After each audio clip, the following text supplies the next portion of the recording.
Fala pessoal, tudo bem? Sejam bem-vindos a mais um episódio do podcast Ousadia e Alegria. E hoje é o dia da gente entrevistar Sebastian, um dos meus absolutos melhores amigos na Universidade de Harvard. É uma pessoa que é mais brasileira do que muitos dos brasileiros que eu conheço, e ele tem muito a nos ensinar, seja sobre a sua paixão por culturas, por línguas, pela ciência política, e pelo mundo. O Sebastião é uma pessoa que transpira uma paixão por aprender, por conhecer coisas novas, e eu acho difícil a gente ter uma pessoa que a gente possa aprender mais do que alguém que tem uma curiosidade profunda pelo mundo. Então, Sebastião, seja bem-vindo ao podcast Ousadia e Alegria. Muito obrigado. Sebastião, primeiro eu queria que você falasse um pouquinho sobre como que você desenvolveu uma paixão tão grande pelo Brasil e tem um português tão perfeito. Porque as pessoas vão te ouvir durante o podcast inteiro e já vão estar imaginando que você é brasileiríssimo. Mas conta um pouquinho se você fez aula desde pequenininho de português ou como é que foi isso de você hoje ser brasileiro nato. Muito obrigado, é uma honra ser considerado brasileiro por vocês, mas eu me considero adotado pelos brasileiros aqui do campus. Então eu vou contar um pouco sobre a minha família, minha história aqui nos Estados Unidos e como eu conheci, por meio da música, a cultura brasileira, né? Então eu venho de uma família multicultural. Meu pai, ele é nato na Suíça, mas a mãe dele, ela é espanhola, né? E o pai dele, ele é suíço. Então, ele tem metade espanhol, metade suíço. Minha mãe, ela é mexicana. Então, eles se encontraram no México e eu nasci em São Francisco, na Califórnia. Então, eu sou californiano, sou aqui dos Estados Unidos, mas eu cresci com conhecimento pelas culturas diversas, né? Dentro de casa, né? Dentro de casa, exato. Era música diferente, como a minha avó espanhola, ela sempre tocava como o flamenco, a música espanhola, e do lado da minha mãe, a gente sempre escutava como o mariachi, música mexicana, que talvez eu vou falar mais sobre isso depois, mas aqui no campus também eu toco e canto mariachi. Mas a minha paixão pelo Brasil, pela música brasileira, isso se desenvolveu durante a pandemia. Durante esse tempo, eu e também todo mundo tinha muito tempo livre, né? Dentro de casa para aprender novas coisas, ver novas séries na televisão. Eu não conheci, talvez na minha escola eu conhecia como 2, 3 brasileiros, alguma coisa assim, tipo 3, 4, mas não conhecia eles muito bem. Então esse projeto de conhecer a música, isso começou da música brasileira, isso começou um verão antes da pandemia. Eu estava na casa dos meus avós e mexicanos, que eles viram para os Estados Unidos para ajudar os meus pais, que os dois trabalham. E começou com a música de Preciso Me Encontrar, pelo Cartola. Olha isso, o primeiro contato dele com a cultura brasileira foi Cartola, Preciso Me Encontrar.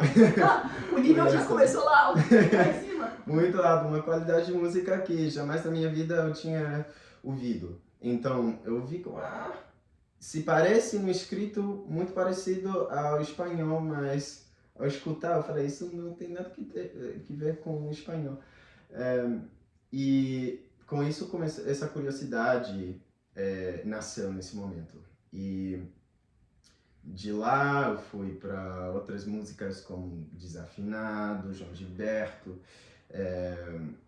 músicas de Vinícius de Moraes e de Arlindo Cruz. Então, não só bossa nova, mas também samba, pagode. E a minha conexão com essa música começou depois do que meu avô ele ficou doente por um tempo. Ele era uma figura muito importante na minha vida. Ele me levava à escola, meu pai também, mas o meu avô, ele veio desde o México para ajudar a minha família.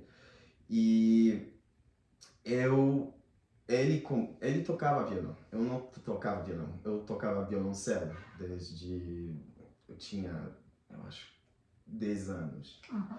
E durante essa pandemia, eu me senti um pouco muito triste, porque ele ficou com o Guillain-Barré Syndrome, que é uma doença autoimune que deixa o paciente completamente paralisado.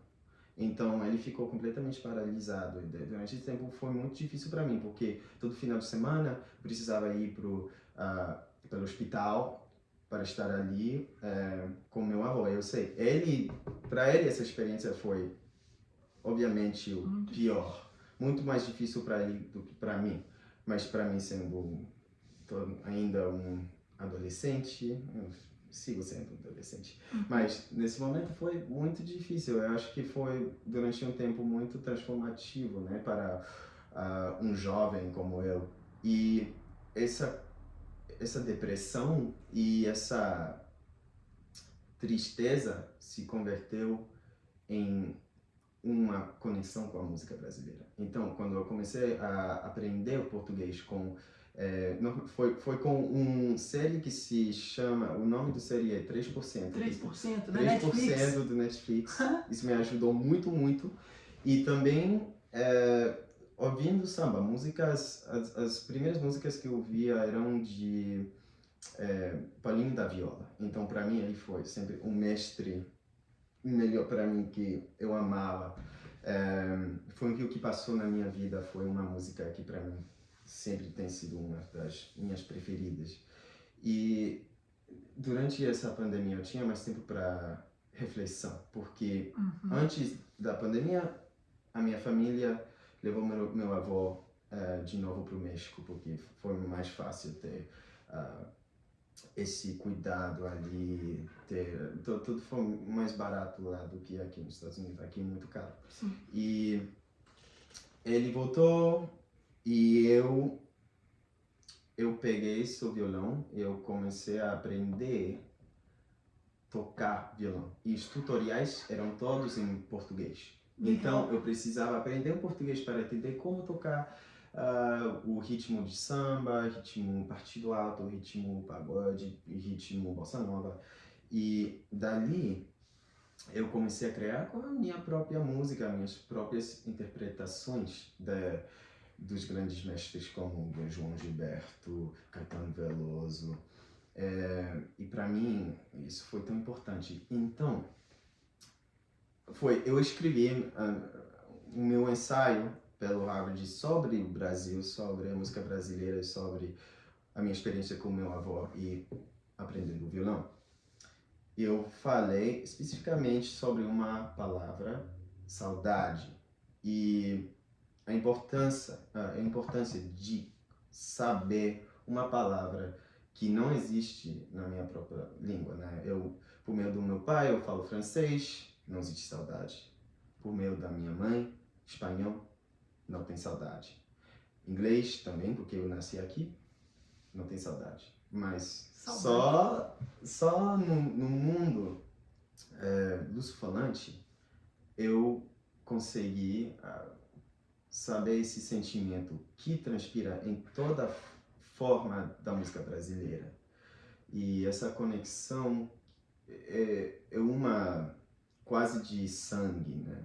Que eu sinto como uma outra língua para mim, não sei como falar, mas não é muito fácil. Para mim, isso toma muito tempo para desenvolver e sinto que, porque depois, quando eu entrei na Harvard, eu fiz um verão no Brasil, que graças a Deus eu tive a oportunidade de trabalhar com o Ministério Público no Rio de Janeiro, que é minha cidade maravilhosa, preferida do mundo. Eu amo Rio de Janeiro. E quando eu fui lá, eu consegui melhorar meu português, conhecer melhor o que significava ser brasileiro, mas não só brasileiro, carioca. Eu ia para Pedra do Sal, eu ia para os clubes de samba ali até Madureira, eu fui para Portela, conheci a gente ali que se fizeram amigos meus. E tenho amizades dali que até hoje em dia são tão importantes, tão importantes. E então, de verdade, eu amo o Brasil. E acho que isso foi um pouco longo, mas Foi excelente. Sebastião, que espetáculo, assim. Tem um ditado que fala, quem não gosta de samba, boa gente não é. E eu acho que a sua capacidade de se conectar com o samba, ainda mais num momento difícil, que seu avô fala muito sobre a sua pessoa, sobre o seu coração, apesar da saudade e eu acho que das profundezas emocionais que o samba envolve, não estarem parte das suas línguas que você falava, elas estavam no seu coração. Então o que o samba fez foi despertar. E, pessoal, eu queria reforçar uma coisa que o Sebastião disse. Quando você se candidata para ser um estudante na Universidade de Harvard, você tem que escrever ensaios, redações, que é muito diferente do Brasil, que você só escreve, só faz uma prova, você só tem um SAT, por exemplo. E o Sebastião escreveu a redação que o levou depois a ser estudante aqui em Harvard sobre esse processo de se encantar pela música brasileira. Então, o Sebastião, ele é muito mais do que adotado, ele é nato, por isso que eu falo que ele é nato. Agora, Sebastião, eu queria que você contasse um pouco. Acho que nenhuma pessoa que eu entrevistei até agora cresceu na Baía de São Francisco. Eu acho que poucas pessoas no Brasil, primeiro, sabem onde fica a Baía de São Francisco no mapa mundial. E segundo, como é crescer na Baía de São Francisco? Você diria que existe um pedaço de México na Baía de São Francisco ou não? Eu diria que sim, pela essa última pergunta que você me fez. Mas é complicado, porque a Baía de São Francisco era México. Né? Era México antes. E os Estados Unidos se formou. Exato. Isso aconteceu. Sim, tem muita comunidade mexicana ali, que eu acho que para mim foi muito importante, porque chegando aqui em Harvard, eu conheci pessoas que cresceram no meio do país, onde eles eram os únicos mexicanos dessa região. Então, para mim, tem sido um privilégio crescer num ambiente onde eu tinha acesso a pessoas que conheciam a cultura, conheciam a música, também a minha própria família também. Tudo isso ajudou, muito, muito. Mas São Francisco, em geral, é um pouco complicado, porque quando eu fui numa escola pública, em uma cidade perto de São Francisco que se chama San Carlos, que é dentro do condado de San Mateo. E ali todo mundo queria fazer STEM, né, com ciências, tecnologia, matemáticas. Isso é o foco da Bahia, porque ali tem Silicon Valley. E sabendo que tem ali um foco, que a imagem de sucesso para uma pessoa de área da Bahia é de ser um entrepreneur, de ser um criador de tecnologia, de empresas de tecnologia, né? De startup. Isso. Sim, de inventar e ser um engenheiro de código com computadores. Então, isso para mim não foi tão interessante, como eu amava a cultura, eu amava a história, eu amava a política. Então eu estudo aqui governo na Harvard. E para mim isso foi um pouco difícil, porque eu não sabia que eu nunca achava que eu ia chegar para a Universidade de Harvard. Eu ia fazer meu melhor esforço para chegar ao ponto mais alto que eu puder. Mas para mim, como eu estava numa escola onde todo mundo queria ser engenheiro de computador, todo mundo era muito bom pelas matemáticas. E para mim não foi exatamente igual. Como eu não diria, eu estava nessas aulas altas da minha escola, porque era necessário. Para entrar na Harvard, você precisa também estar nessas aulas mais altas da escola. Mas eu tinha que encontrar meu trajetório indivíduo, né?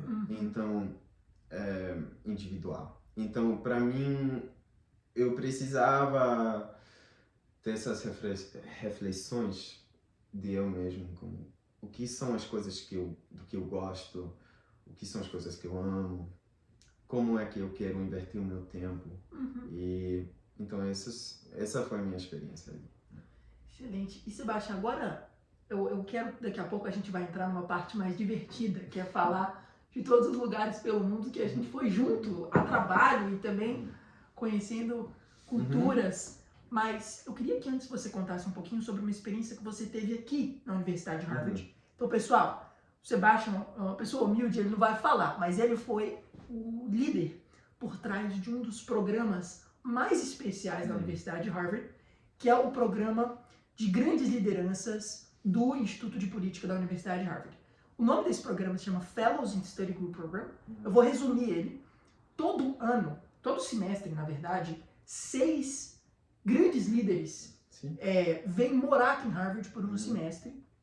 E eles têm um grupo de 6 estudantes que fazem parte do seu time, como se fosse a sua família, e ajudam esses grandes líderes a montarem grupos de estudo. Então, teve um semestre que o ex-primeiro-ministro da Suécia morou na minha casa de graduação, no meu dormitório, Kirkland House. Eu era o seu assessor, a gente chama aqui de liaison, né? E, poxa, foi muito legal. A gente jantava junto, tomava café da manhã junto, almoçava junto, eu ajudava ele, eu perguntava onde é que tem que cortar o cabelo. Mas o fato é, o Sebastião foi a pessoa que liderou durante um ano inteiro todos esses líderes que fazia garantia que os grupos de estudo aconteciam. Então, Sebastião, eu queria que você contasse pra gente como foi essa experiência. E aí tem algumas coisas que eu gostaria muito de ouvir. Teve algum líder que você se conectou muito? O que você aprendeu durante esse processo de forma mais geral? E eu acho que, por fim, eu adoraria que você falasse um pouquinho sobre o valor desse espaço de quase mentoria, assim, de você ter uma grande liderança, dispor seu tempo durante um ano para estar com estudantes, vivendo com eles e cultivando esse espaço, enfim. Então, conta o que você quiser sobre essa experiência. Sim, então, Fellows in Study Groups, eu estive nesse grupo basicamente todos os meus anos aqui na universidade. Então, eu era o presidente, o cabeça dessa organização por um ano. Então, 2 semestres, onde cada semestre a gente tinha um grupo de líderes diferentes, né? Então, 6 o primeiro semestre e depois a gente tinha outros 6 pelo outro semestre. Para mim, eu comecei no grupo desde o primeiro ano, meu primeiro semestre, eu era um jovenzinho muito pequeno, não sabia eu nem sabia o que era essa oportunidade. Eu só tinha ouvido de um amigo que era um programa que você pode falar e conhecer muito bem, se aproximar muito com políticos muito grandes. Se você quiser aprender um pouco mais da política, você deve entrar, então. Eu entrei e eu subi essa, como se diz, ladeira de... tem muitas posições dentro do grupo e quando eu cheguei a esse ponto de ser cabeça, eu consegui ver desde lá como todo funcionava junto. Eu acho que esses espaços são muito importantes. Então, eu vou falar um pouquinho sobre a estrutura do programa, né? Então, a gente tem toda semana a gente tem cada grupo tem uma aula que se chama Study Group, que esse líder político faz, só de 1 hora. Então, esse pode ser sobre um sujeito como a democracia, umas eleições que vão vir, que estão se aproximando, ou também sujeitos como o direito, ou política mais local. E a gente tinha advogados representativos aqui dos Estados Unidos, senadores, jornalistas. Eu trabalhei esse semestre com um senador, Sherrod Brown, que é de Ohio. A coisa é que você consegue conhecer pessoas de todo lado desse espectro político e também de conversar com eles, quase morar com eles por um semestre. com você, eu fico em Dunster, um dormitório aqui muito perto dos apartamentos onde ficam esse grupo de líderes. E eu podia ir falar com eles como vocês estão, caminhar com eles dali até a escola, o Kennedy School, a escola de governo de Harvard, onde a gente tem essas aulas cada semana. E eu acho, para mim, como eu não tenho um preferido, porque eu conheci tantas pessoas muito legais, muito legais, e também que cada semestre a gente tinha como conservador e progressista. A gente tinha de tudo, pessoas que são dos Estados Unidos e também pessoas que representam opiniões de outros países internacionais.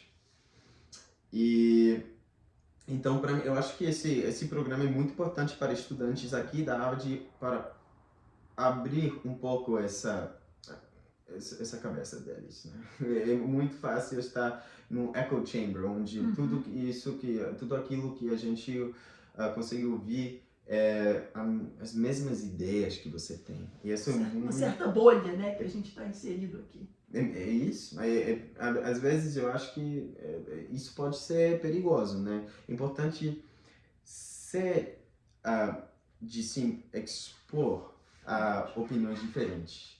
E então essa organização, eu acho que representa também muitas oportunidades que a gente tem aqui na Harvard, só de o fórum, que a gente tem um fórum onde a gente tem presidentes, não sei se você quer explicar um pouco mais do JFK Forum.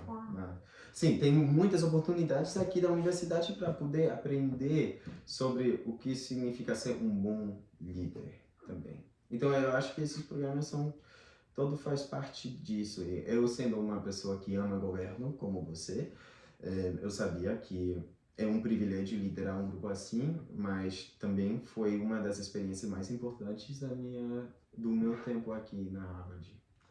Sebastião, eu te escuto e eu me relembro que eu acho que uma das coisas mais especiais que Harvard traz na nossa vida é a exposição. Então você com 20, 21 anos de idade tem que estar coordenando toda a logística de 6 grandes lideranças. Eles estão morando aqui, é uma grande responsabilidade e que mostra que a juventude pode sim, a gente pode se propor a fazer coisas difíceis, né? E que a gente no final dá certo. A gente aprende ao longo do caminho, erra algumas vezes, mas no final dá certo. Eu vou mudar o tópico agora por completo. Claro. Tá bom. Pessoal, eu tive a chance durante esses últimos anos de viajar com o Sebastião. A gente fazia parte da Associação de Harvard para o Cultivo da Democracia nas Américas, que é um tema muito importante, né? A gente vê Maduro na Venezuela, a gente vê a Nicarágua passando por um momento difícil, e agora os Estados Unidos também. E durante esse tempo, a gente organizava anualmente um fórum em um país latino-americano diferente. Então, eu e o Sebastião, a gente teve a oportunidade de ir junto para Colômbia, Cartagena, a gente foi também para o Panamá, para a cidade do Panamá e para a República Dominicana. E em cada um desses lugares a gente reunia 400 jovens de tudo quanto é lugar da América Latina. E mais recentemente, eu e o Sebastião, a gente teve a oportunidade da gente ir para as Filipinas, que é o lugar mais longe que você pode ir aqui do Ocidente. O meu voo foi de 45 horas e nas Filipinas nós conhecemos 3 cidades diferentes no Fórum de Harvard das Filipinas. A gente encontrava com jovens, com lideranças do país, enfim. E algo que me chamava muita atenção em cada uma dessas viagens é que o Sebastião tinha essa capacidade muito grande de se conectar com as pessoas. Não importa a cultura, a língua que elas falassem, mas tinha uma parte do que o Sebastião estava buscando aprender que me chamava muita atenção, que era o conhecimento espiritual. Então era uma tentativa de entender a espiritualidade daquele lugar, as diferentes religiões, e ambos somos católicos, Somos né? católicos. Mas ainda assim uma vontade de entender qual é a sabedoria que está naquela espiritualidade, naquela religião. Então, Sebastião, ao longo, não precisa ser só das nossas viagens juntos, pode ser também das viagens que você fez sozinho, mais recentemente em Bali, na Indonésia. eu queria que você falasse um pouco dos conhecimentos espirituais que mais te marcaram, ou histórias que mais te marcaram, rituais, templos, porque eu acho muito legal a gente despertar nas pessoas mais novas um pouco dessa curiosidade, porque a espiritualidade tem muito a preencher na alma humana, né? Vai lá. É difícil, essa é uma grande pergunta. Essa é uma grande pergunta. E pessoal, o podcast aqui é espontâneo, então o Sebastião está falando do coração. Isso é mais difícil, mas sim, eu tive o privilégio de viajar várias vezes com este jovem aqui, Edu, e cada vez tem sido uma aventura, sem dúvida. Então, essa é uma pergunta muito interessante, porque o que eu vou começar falando sobre minha experiência aqui da Harvard. Uma das coisas, ou inversões que essa universidade me tem dado, melhores, tem sido essa ajuda para viajar o mundo. Eu já fui para Austrália, Ásia, Europa, África, América do Sul, América do Norte. Então, e morou em alguns Antártica lugares, não, né? mas... Antártica não. Sebastião morou em Senegal. Eu morei em Senegal por 2 meses. Eu morei no Rio de Janeiro, como eu falei, na minha cidade preferida do Brasil, ali também. Eu fui para Tailândia, eu fui a Dubai, então a UAE. Eu fui pelo meu tesis, eu fui para Guam e Nova Caledônia. Alguém já ouviu falar sobre Guam e Nova Caledônia? Eu acho que não. Foi interessante, mas essas são as coisas que são importantes de saber, que uma universidade como a Harvard, que tem muito dinheiro, mas também dá esse dinheiro e utiliza esse dinheiro para fazer essas investigações, para fazer o research. E dá para nós esse dinheiro para poder investigar essas perguntas que são muito importantes. Eu falei sobre o nacionalismo no Pacífico, dentro dos territórios atuais. Então, Guam, que é território dos Estados Unidos, e em Nova Caledônia, que é um território da França. E cada experiência ali, cada vez que eu viajo a um lugar novo, eu tenho aprendido que mais e mais e mais que somos todos de verdade iguais. Eu sei que isso é muito clichê, porque todo mundo fala isso, mas de verdade, viajar é muito gostoso, então é um privilégio fazer. Mas se você tiver a oportunidade de viajar, isso não tem preço, de verdade não tem preço. Quando fui para Austrália, eu aprendi muito sobre as práticas dos nativos de lá, indígenas, aboriginais, não sei se fala assim em português, indígenas ali, também sobre na Melanésia e também Micronésia, então nessas regiões do Pacífico, a espiritualidade que eles tinham antes do que chegarem os espanhóis, os franceses em cada lugar. E na África ali eu aprendi sobre o Islã, e essa aula foi especificamente sobre Islã e catolicismo. Então você ficou 2 meses tendo aulas em Senegal sobre o Islã e o catolicismo, porque o Senegal é um país muçulmano. É um país muçulmano que tem também um centro de como se diz? Pilgrimage. Peregrinação. Até quase me faltou agora. Peregrinação. Então tem um centro, uma cidade que se chama Touba. E Touba é um centro de peregrinação para pessoas que praticam sufismo da África do Oeste. Então, a gente éramos um grupo de 6 pessoas. A gente teve a oportunidade de viajar dentro do Senegal, de ter aulas com um professor do Islã, um professor que já tinha muitos anos ensinando a estudantes como nós, que não conhecíamos muito sobre o Islã, os valores, os rituais, as práticas dessa religião. Sim. E eu acho que também conhecer outras religiões, outras formas de pensar, outras crenças, é mais fácil para você definir e saber melhor as tuas próprias crenças, porque eu acho que você não precisa mudar de religião ou de opinião para conhecer melhor essas outras culturas. É muito importante, é uma coisa que eu tenho visto com você também, é importante ter uma habilidade de ser aberto com uma outra pessoa para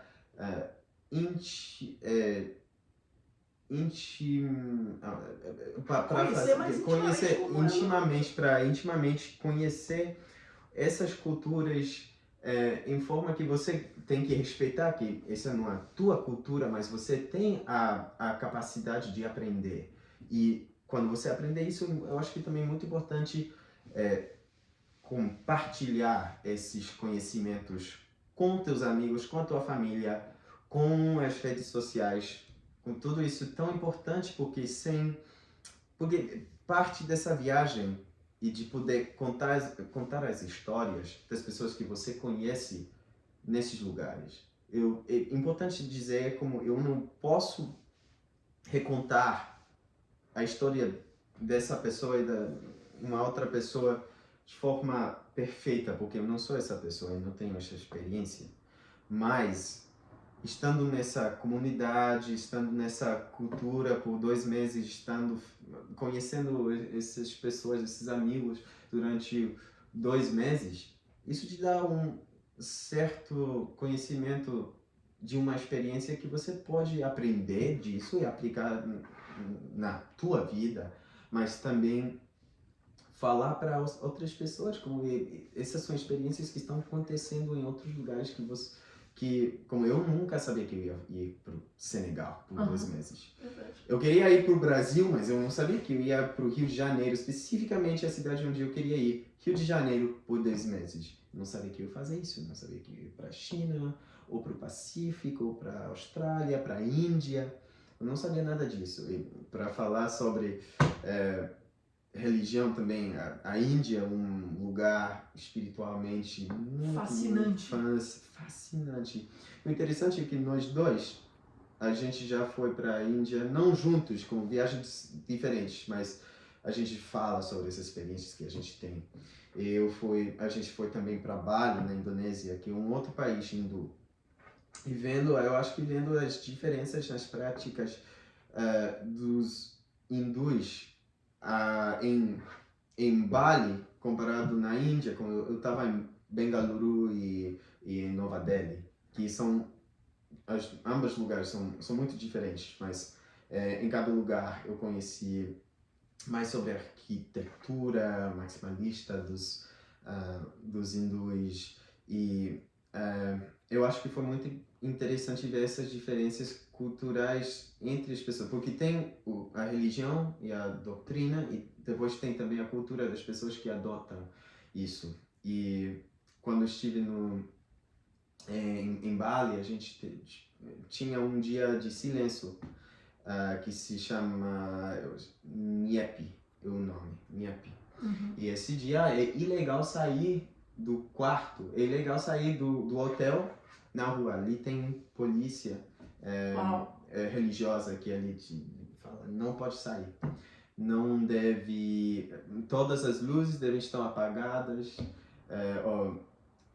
Então... É um dia de limpeza espiritual, né? Um dia de limpeza. Os espíritos ruins todos. E a noite anterior, eles têm como...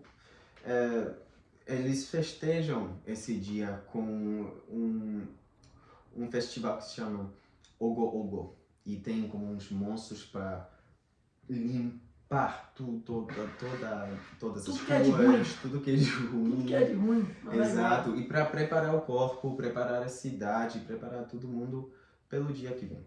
Eu acho que para mim, com essas viagens, eu tenho aprendido também que a gente pode aprender da espiritualidade de certas culturas e aplicar isso na nossa mesma vida. Como eu aprendi muito do budismo quando fui para o Japão, quando fui para Tailândia, quando fui para China.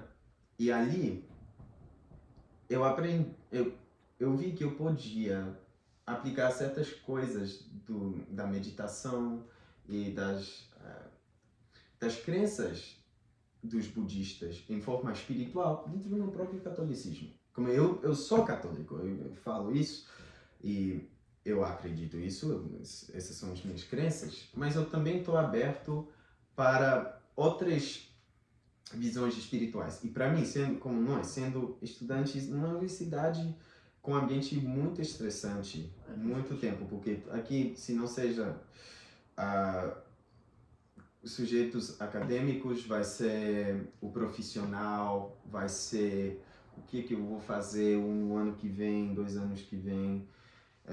É difícil, muita pressão, muita ambição também, mas eu sinto que conhecendo melhor essas outras espiritualidades e a meditação, eu consigo me preparar melhor para essas conversas com eu mesmo, com a minha família, com os meus amigos, como o que são as coisas que eu vou fazer no futuro. Eu sei que eu tenho muitas coisas na minha vida que são estressantes, mas conseguindo saber também que eu estou em um lugar de privilégio, de estar ocupado com coisas que com isso não é fome, não é doença, são coisas profissionais que são importantes, mas também eu estou vivendo e eu estou com boa saúde. Isso é o mais importante. É o mais importante. Eu tenho uma família que eu amo e eles me amam. Eu tenho amigos que eu amo e eles me amam. Isso é o mais importante. E dali, quando você sabe que... Porque não tem muito pessoal aqui que pensa que o sucesso profissional deles é o seu valor próprio, o próprio deles, o valor deles.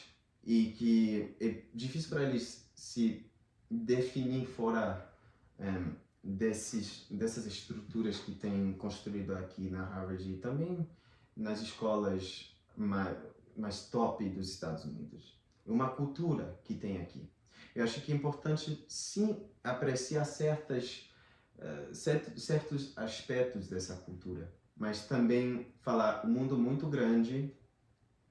Essa é só uma forma de viver a vida. Uma forma de viver a vida, uma universidade dentro de milhões. E podendo viajar, eu acho que isso me ajudou muito em me calmar também, saber que tudo vai dar certo, não importa o que acontecer.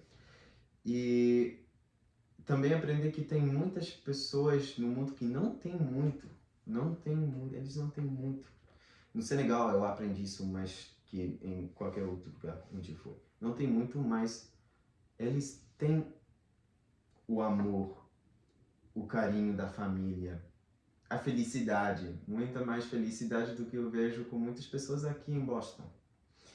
E isso também me faz relembrar que os meus valores e essa saúde mental,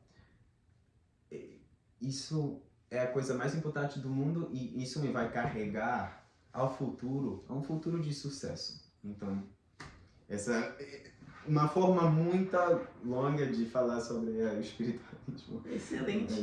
Excelente. E é difícil de resumir em poucas palavras. Eu vou contar uma breve história e depois eu vou pedir para você mostrar um pouquinho do que te levou à conexão com a cultura brasileira com a música. Eu tava na Índia, eu tava em Nova Delhi e eu tava depois de um dia super cansativo, tava 47, 48 graus Celsius, muito quente. Mas eu senti que eu precisava visitar um templo Sikh.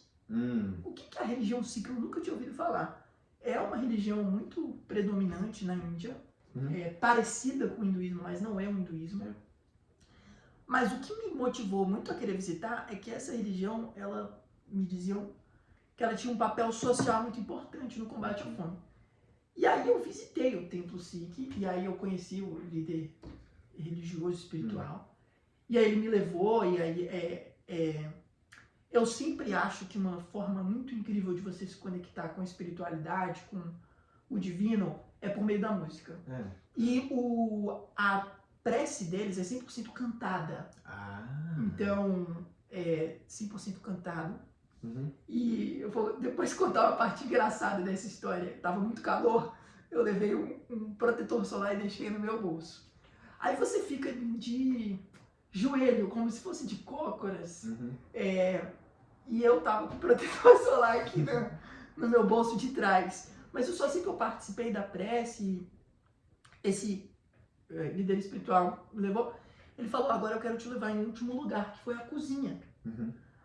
Cozinha, assim, gente, com panelas que eu nunca tinha visto o tamanho da minha vida, assim. Uma panela que parecia uma caixa d'água. E aí ele depois me levou e falou, agora eu quero te mostrar aqui porque que essas panelas são utilizadas. Eles alimentavam 40, 50 mil pessoas por dia. Eram pessoas que não tinham como se alimentar, o que comer, e iam lá pro templo para encontrar a forma de alimentação. E, de fato, alimentava 40, 50 mil pessoas, faziam aquilo ali 100% voluntariamente. Então, achei muito bonito assim, o exemplo, né, de que é uma religião que atende principalmente pessoas menos afortunadas na Índia, e eles conseguem, por meio daquele templo, garantir que 40, 50 mil pessoas por dia não vão para casa com fome. Agora, quando eu chego no final da experiência de caminhar, eu tô todo branco. O protetor solar explodiu. Ai, não. E aí, me sujou todo. Aí eu começo a pegar o protetor solar e passar no meu braço, né? Eu falei, cara, como é que eu vou tirar da minha roupa? Passa no braço. E na hora que o líder religioso, ele me viu passando aquilo no braço, ele ficou muito assustado, assim. Cara, o que ele tá fazendo, sabe? O que é isso que você tá passando no braço? E tal. E aí ele tentando perguntar pro rapaz que tava me acompanhando, o que tá acontecendo e tal? Será que ele não gostou? Aconteceu alguma coisa? Mas enfim, o protetor solar causou um embaraço lá. Mas é só porque o negócio explodiu na minha calça. E ficou pra sempre aquela calça ali. Nunca mais se viu. Foi um tubo inteiro de protetor solar. Protetor grande, assim, que explodiu todinho. Mas, Sebastião, eu acho que não vai ter uma forma melhor de a gente terminar do que ouvir você tocar um pouco da música brasileira. Você pode escolher a música que você quiser. E aí, no final, eu deixo aberto para você passar uma mensagem de conselho para jovens brasileiros que estão no começo das suas trajetórias. Mas fica à vontade de pegar a viola. Violão. E a gente aqui em Harvard, pessoal, diga-se de passagem, a gente sempre tenta tocar um samba junto na beira do rio, se possível. Aí eu invento de tocar o pandeiro e ver se as pessoas não ficam surdas que estão por perto. Mas é sempre uma experiência maravilhosa a gente tocar um pouquinho de samba aqui para matar a saudade de casa. Sebastião. Valeu. Sebastião Menezes. Valeu. Obrigado. Um segundo aqui. Tome o seu tempo. Pode ver. E um pouco da história sobre a minha relação com o meu violão. Esse é o violão do meu avô, e que me deixou quando ele voltou para o México. Eu comecei tocando esse violão, tocando música brasileira, tocando bossa nova. Dali eu fui tocando outros gêneros, mas para mim, sendo mexicano também, foi o mariachi, que se convertiu em uma forma de expressão muito importante também. E quando eu cheguei aqui na Harvard, eu comecei com um grupo o nome é Mariachi Veritas, de Harvard, onde eu comecei a aprender a cantar um pouquinho melhor e tocar com um grupo de músicos que tocam trompeta, tocam violão, tocam baixo, e foi uma experiência incrível. E eu sinto que essas oportunidades de compartilhar cultura, não só com os outros músicos, mas também com a audiência aqui de Boston, pessoas que não conhecem mariachi fora do contexto aqui de Harvard, eu acho que é uma coisa muito especial. E então sim, eu vou começar agora então. E por falar em saudade, onde anda você? Onde andam seus olhos? Que a gente não vê. Onde anda esse corpo que me deixa morto de tanto prazer? E por falar em beleza, onde anda a canção que se ouvia na noite dos bares então, onde a gente ficava, onde a gente se amava em total solidão. Hoje eu saio na noite vazia, numa boemia sem razão de ser, na rotina dos bares que apesar dos pesares me trazem você. E por falar em paixão, em razão de viver, você bem que podia me aparecer nesses mesmos lugares, na noite nos bares onde anda você. Obrigado. Valeu. Tão talentoso. Uma vez eu tive a oportunidade, juntos no Panamá, a gente estava fazendo um show de talentos para jovens de toda a América Latina, e o Sebastião resolve pegar o microfone sozinho no palco e cantar. E as mães e os pais que estavam na plateia começaram a chorar. Foi linda a apresentação. Muito obrigado. Foi um momento espetacular, assim, é impossível que um estudante de Harvard sabe cantar bem assim, né? Deve ser péssimo de voz. Ele deu um show no palco. Fica à vontade de passar a sua mensagem aí para um jovem mais novo que você gostaria de ter te dito para você quando você tinha 15, 16 anos. Boa sorte a todos vocês. Posso dizer que não vai ser fácil, mas a coisa mais importante é ter uma meta ali, alguma coisa que você quer dar, teu coração, a tua paixão e o teu tempo, que são coisas tão importantes e tão fáceis de gastar de uma forma ou de outra que não são tão valorosas. Não vai... Mas a coisa importante também de saber é que você não vai saber o que é essa meta ou esse goal que você tem para o futuro sempre. Não vai ser fácil. E você não vai também, entrando na universidade, você não vai saber quem você é. Pelo menos eu não sabia quem eu era. Eu achava talvez que eu sabia quem eu era. Mas eu mudei tanto nesses 4 anos que passaram. E eu estou tão agradecido pelas experiências que eu tive para chegar àquele ponto que eu estou agora. E ainda hoje eu estou aprendendo mais sobre quem eu sou, os meus valores, o que eu amo, o que eu não gosto tanto. Mas é um processo que vai continuar toda a minha vida. Eu sei que isso vai continuar. Mas eu acho que a coisa mais importante é sempre ter a cabeça aberta, a mente aberta, para quando os tempos difíceis chegarem, você tiver essa mentalidade de ver que os momentos difíceis são as lições mais importantes da tua vida. E movendo para o futuro, é importante que você, quando você olhar para trás, que essas aprendizagens, dessas experiências, que elas ficarem com você. Eu acho que isso é muito importante.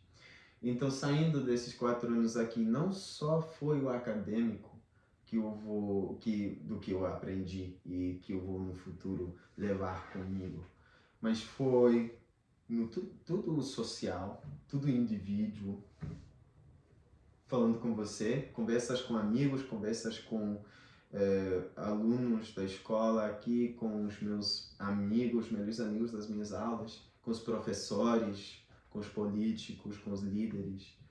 Eu acho que cada um foi uma lição pequenininha.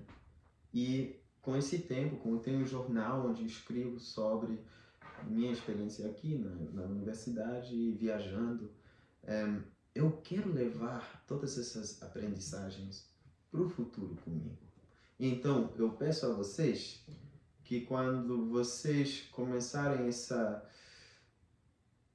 aventura da universidade, que você tenha essa mentalidade aberta de aprender. Para mim, eu acho que não foi uma coisa automática. Um pouquinho de tempo tinha que passar antes do que eu chegar ao ponto onde eu estava mais com essa cabeça aberta. Mas no final, eu acho que essa lição que você precisa, quando você entrar aqui na universidade, que você precisa levar. Então, muito obrigado a vocês. E muito obrigado, Edu. Obrigado a você por toda a nossa amizade, pelo seu tempo e por compartilhar um pouco da sua sabedoria com a galera do Brasil. Tamo junto! Tamo junto. Valeu, pessoal. Tchau, valeu.